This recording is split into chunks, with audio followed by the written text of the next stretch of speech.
In un weekend dal meteo decisamente variabile, l'ippodromo Breda alle Padovanelle di Padova ha ospitato la gara nazionale di attacchi, valevole per il campionato regionale.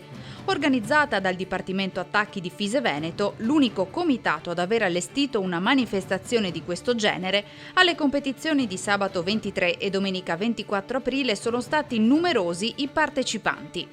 Siamo molto felici perché gli iscritti sono aumentati di quasi il doppio e quindi gli sforzi fatti per partire l'anno scorso ci vengono ripagati quest'anno con la partecipazione di questo numeroso gruppo di guidatori, insomma di concorrenti.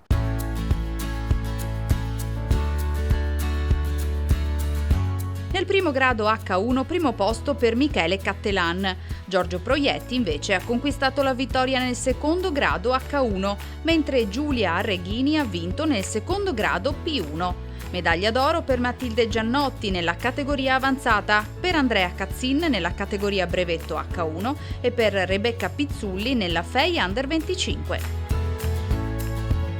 Il concorso completo per quanto riguarda gli attacchi è molto simile a quello del montato, quindi partiamo con la prova del dressage, la prova d'addestramento.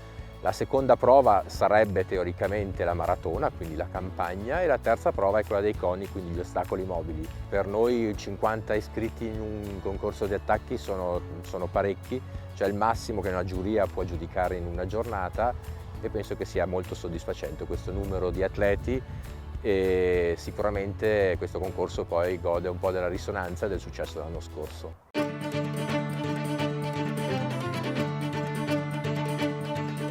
La location, particolarmente adatta a questo tipo di gara, ha attirato atleti da tutta Italia, con la presenza di cavalieri di spicco nel panorama internazionale. Da quest'anno inoltre è stato introdotto un nuovo protocollo mirato al benessere del cavallo, che prevede controlli sanitari prima e dopo la maratona. Per quanto riguarda le competizioni, il prossimo obiettivo è agguantare la qualifica ai campionati europei in Ungheria, ma in programma ci sono anche eventi e manifestazioni per promuovere la disciplina degli attacchi.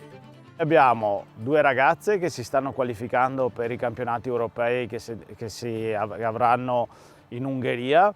Con il Dipartimento stiamo seguendo le 2 ragazze per portarle a qualificarsi per gli europei. E in più faremo sicuramente a settembre una gara di combinata presso lo Sporting Club di Sommacampagna, e abbiamo un ultimo appuntamento ai primi di ottobre con i cavalli in villa presso la Villa Corner di Vedelago, e faremo una passeggiata e una riunione di tradizione, un concorso di tradizione per far conoscere gli attacchi anche in quell'occasione nelle ville venete.